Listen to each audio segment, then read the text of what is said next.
ওম নমো ভগবতে বাসুদেবায়। আশা করি সবাই ভালো আছেন।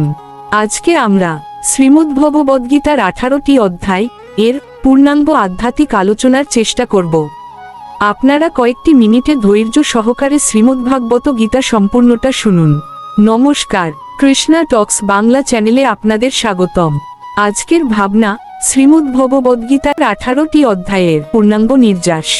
আজ আমরা কোনো সাধারণ কাহিনী নয়, বরং খোদ পরমেশ্বর ভগবান শ্রীকৃষ্ণের মুখনিসৃত অমৃতবাণীর সেই দিব্য ভ্রমণে বের হব, যা গত 5000 বছর ধরে কোটি কোটি দিশেহারা মানুষকে আলোর পথ দেখিয়ে আসছে। এই 18টি অধ্যায় কেবল প্রাচীন শ্লোক নয়, এগুলি হলো আমাদের জীবনের প্রতিটি জটিল সমস্যার সমাধান এবং গোলকধামে ফিরে যাওয়ার 18টি নিশ্চিত সোপান। আসুন, হৃদয়ের সমস্ত ভক্তি ও একাগ্রতা দিয়ে আমরা এই সুগভীর সারাংশটি অনুভব করি। অধ্যায় 1, অর্জুন বিষাদ যোগ। কুরুক্ষেত্রের সেই বিশাল রণপ্রাঙ্গণে যখন পাণ্ডব ও কৌরব পক্ষ মুখোমুখি, ঠিক যুদ্ধের পূর্ব মুহূর্তে মহাবীর অর্জুন নিজের পিতামহ, গুরু এবং ভাইদের সামনে দেখে মায়ার মোহে আচ্ছন্ন হলেন। তার গান্ডীব হাত থেকে খসে পড়ল, তিনি বিষাদে ভেঙে পড়লেন। এই অধ্যায় আমাদের শেখায় যে জীবনের বড় কোনো সিদ্ধান্ত বা কঠিন কর্তব্যের সামনে দাঁড়িয়ে ভয়, দ্বিধা বা মায় পথ হারানো মানুষের সহজাত স্বভাব। কিন্তু সেই বিষাদকে আঁকড়ে ধরে বসে থাকলে চলে না। অর্জুনের এই মানসিক সংকটই হল গীতার সূচনার বীজ, যা আমাদের শেখায় অন্ধকার থেকেই আলোর যাত্রা শুরু হয়। অধ্যায় 2, সাংখ্য যোগ। এই অধ্যায়কে গীতার সারসংক্ষেপ বলা হয়। এখানে ভগবান অর্জুনকে আত্মার অবিনাশী ধর্মের কথা বলেছেন। তিনি বুঝিয়েছেন, শরীর জীর্ণ বস্ত্রের মতো, যা আমরা ত্যাগ করি, কিন্তু আত্মা অমর। নৈনং ছিন্দন্তি শাস্ত্রাণি, আত্মাকে অস্ত্র কাটতে পারে না, আগুন পোড়াতে পারে না। এই অধ্যায় আমাদের মৃত্যুভয় থেকে মুক্ত করে জীবনের প্রকৃত ভিত্তি স্থাপন করে।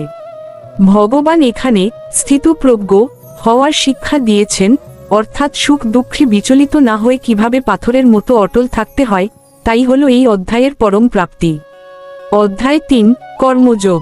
মানুষ কর্ম ছাড়া এক মুহূর্তও থাকতে পারে না, কিন্তু অধিকাংশ মানুষ কর্ম করে ফলের আশায়, যা তাকে বন্ধনে ফেলে।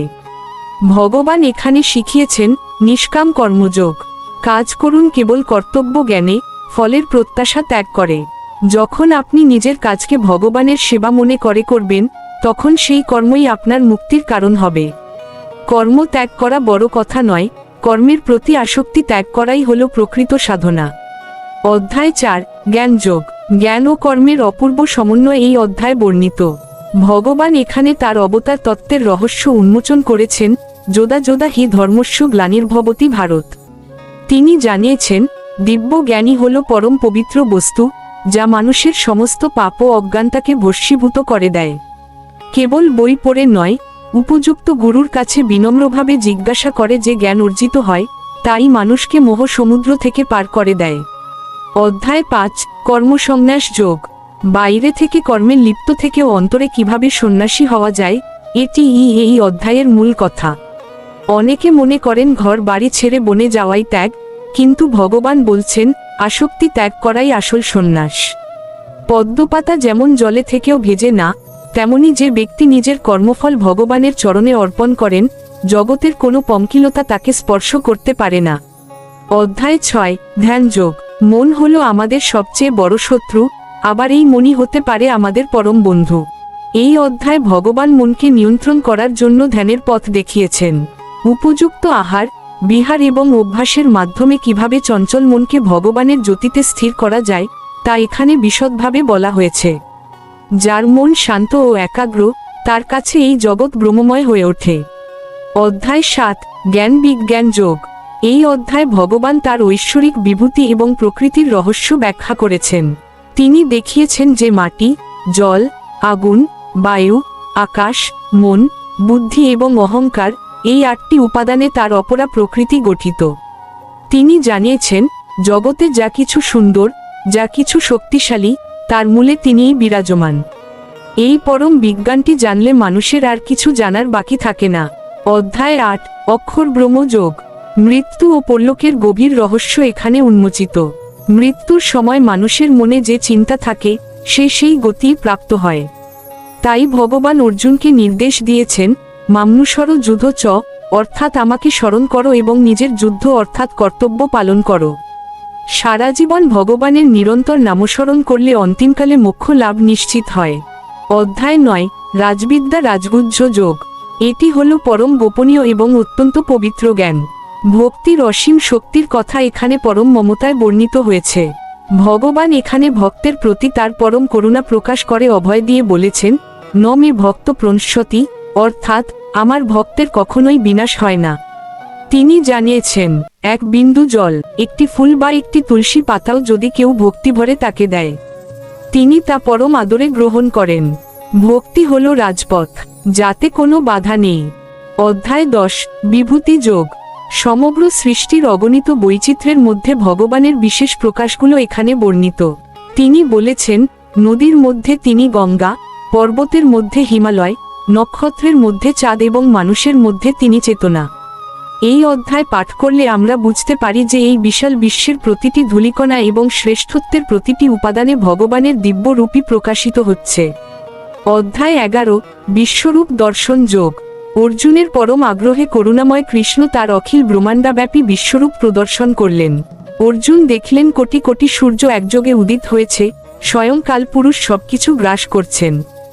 এই ভয়াবহ অথচ মহিমান্বিত রূপ দেখে অর্জুন বুঝতে পারলেন, পরমেশ্বর কেবল এক ব্যক্তি নন, তিনি আদি অন্তহীন মহাকাল। এই দর্শন অর্জুনের সমস্ত অহংকার চূর্ণ করে তাকে এক পরম ভক্তে পরিণত করেছিল। অধ্যায় 12, ভক্তিযোগ। ভগবানের সান্নিধ্য পাওয়ার যতগুলো পথ আছে, তার মধ্যে ভক্তি হল সবচেয়ে মধুর এবং সহজ। এই অধ্যায় আমাদের শেখায় ভক্তের লক্ষণ কি।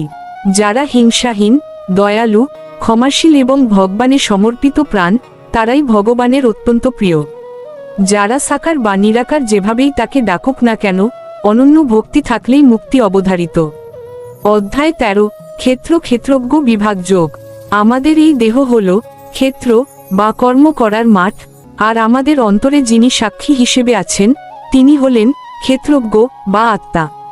এই শরীর ও আত্মার পার্থক্য বুঝতে পারাই হল প্রকৃত প্রজ্ঞা।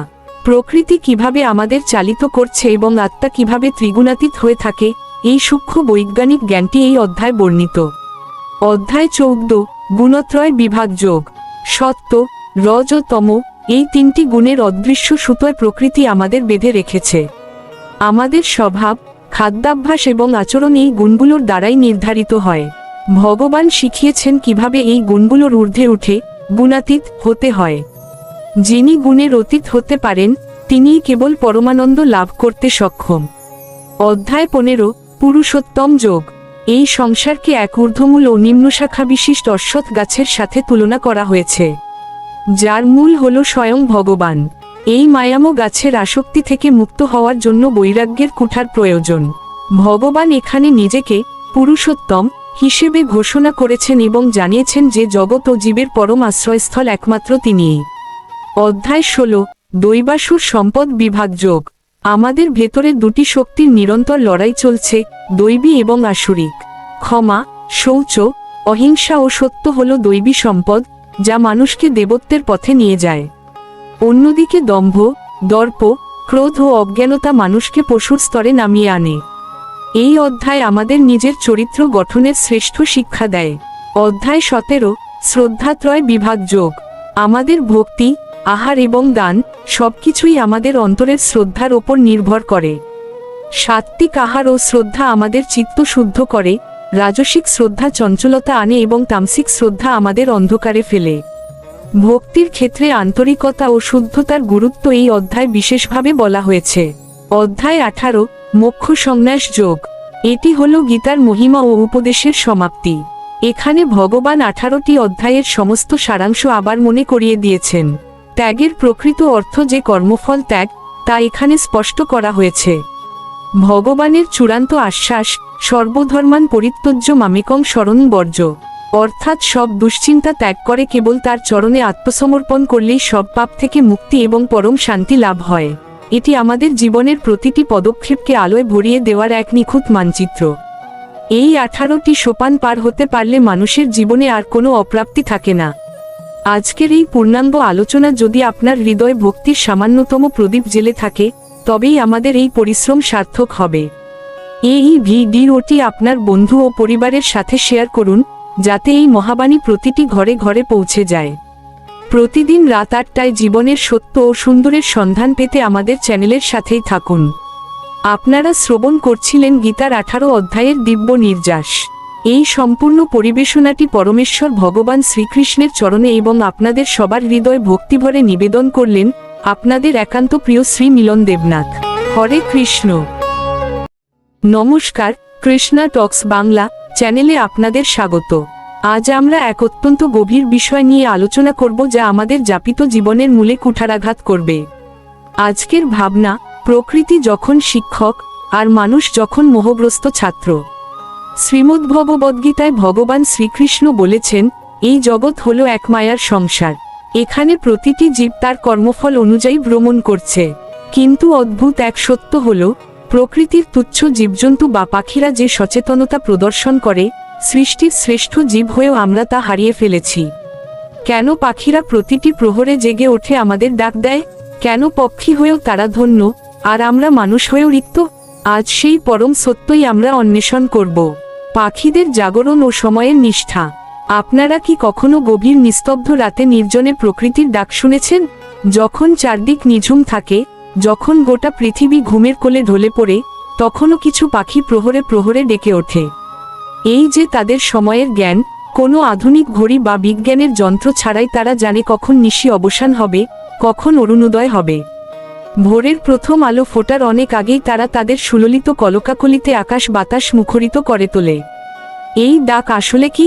আধ্যাত্মিক ঋষিরা বলেন, এটি কেবল তাদের প্রাকৃতিক ডাক নয়, এটি হলো প্রকৃতির সাথে পরমেশ্বরের এক নিরন্তর ও নিবিড় সংযোগ। তারা প্রতিটি প্রহরে জেগে থেকে যেন উচ্চকণ্ঠে ঘোষণা দেয়, হে জীব, সময় বয়ে যাচ্ছে, আয়ু ফুরিয়ে আসছে, মায়ার ঘুম ত্যাগ করো এবং জেগে ওঠো। তারা যেন ব্রহ্মমুহূর্তের বার্তা নিয়ে আসে, যা আমাদের আধ্যাত্মিক উন্নতির শ্রেষ্ঠ সময়। মানুষের মায়া ও অচেতনার গভীর ঘুম। অথচ সৃষ্টির শ্রেষ্ঠ জীব এবং বিবেকসম্পন্ন হওয়া সত্ত্বেও আমরা মানুষ আজ কি করছি? আমরা কেবল শারীরিক ঘুমে আচ্ছন্ন নই, আমাদের চেতনা আজ মোহের গভীর অন্ধকারে নিমজ্জিত। আমাদের দিনগুলো কেটে যাচ্ছে কেবল আহার, নিদ্রা, ভয় আর মৈথুনের পেছনে। যে সময়টুকু আমাদের পরমেশ্বরের সান্নিধ্য লাভের জন্য ব্যয় করার কথা ছিল, সেই সময়টুকু আমরা জাগতিক দুশ্চিন্তা আর সঞ্চয়ের নেশায় নষ্ট করছি। পক্ষী অবুঝ হয়েও প্রতিটি প্রহরের হিসাব রাখছে, তারা জানে সময়ের মূল্য। কিন্তু আমরা মানুষ হয়েও এই দুর্লভ মনুষ্য জনম বৃথাই কাটিয়ে দিচ্ছি। আমরা ভাবি আমাদের হাতে অফুরন্ত সময় আছে, আজ নয় কাল ভজন করব। অথচ প্রতিটি নিঃশ্বাস আমাদের আয়ু থেকে একটি করে মুহূর্ত কেড়ে নিচ্ছে। আমাদের এই অসতর্কতাই হলো আমাদের আধ্যাত্মিক পতনের মূল কারণ। কেন এই তুলনা? গভীর বিশ্লেষণ। কেন বলা হচ্ছে যে পক্ষী জাগে আর মানুষ ঘুমায়? এর মূল ভাবার্থ অত্যন্ত গভীর। পাখিরা প্রকৃতির নিয়মের অনুগত, তারা কৃত্রিমতা বোঝে না। তারা ঈশ্বরের দেওয়া সময়সূচি মেনে চলে। কিন্তু মানুষ তার অহংকারের বশে নিজেকে প্রকৃতির ঊর্ধ্বে মনে করে এবং কাল বা সময়কে গুরুত্ব দেয় না।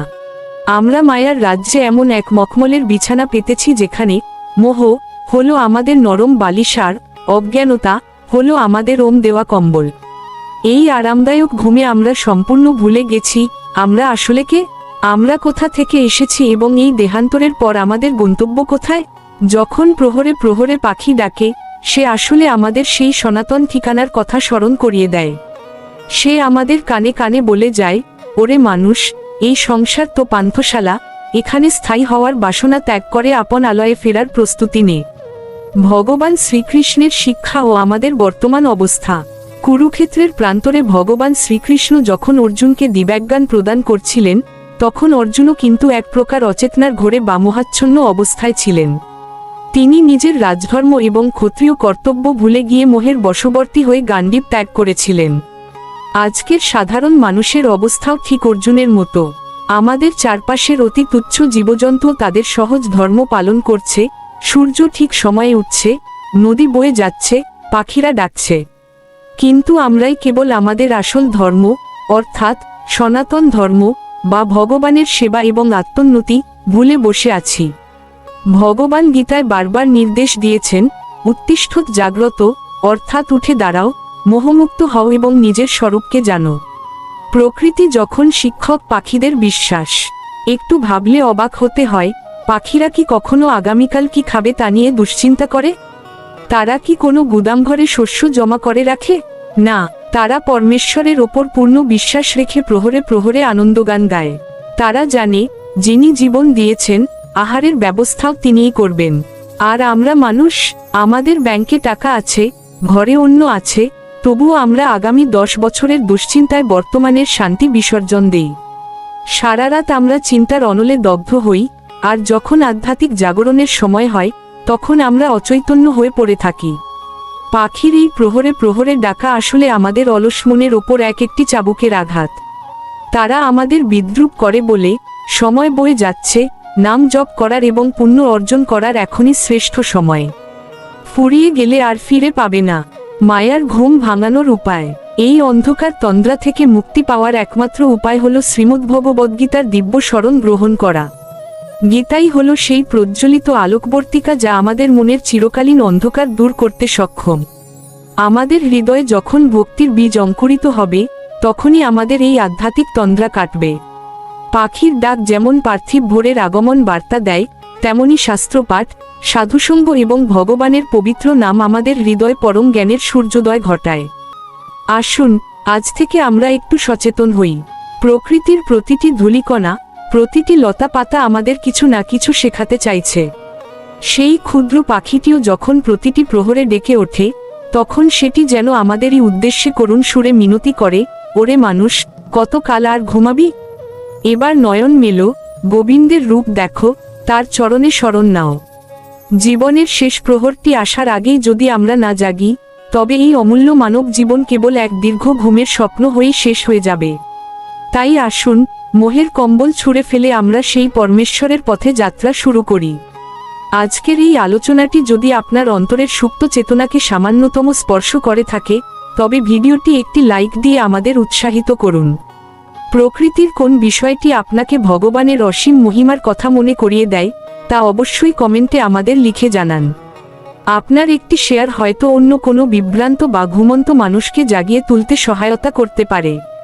প্রতিদিন রাত 8টায় আমাদের এই বিশেষ আধ্যাত্মিক আয়োজনে শামিল হতে কৃষ্ণা টক্স বাংলা চ্যানেলটি সাবস্ক্রাইব করে বেল আইকনটি প্রেস করে রাখুন। আমাদের এই পথচলা অত্যন্ত বিনয়ের সঙ্গে আপনাদের কাছে উপস্থাপন করা হয় শ্রী মিলন দেবনাথের সুনিপুণ তত্ত্বাবধানে এবং পরমেশ্বর ভগবান শ্রীকৃষ্ণের পরম করুণায় আমাদের এই ক্ষুদ্র প্রচেষ্টা। সবাই ভালো থাকুন, সুস্থ থাকুন এবং শ্রীকৃষ্ণের চরণে মতি রেখে জীবনকে সার্থক করে তুলুন। হরে কৃষ্ণ।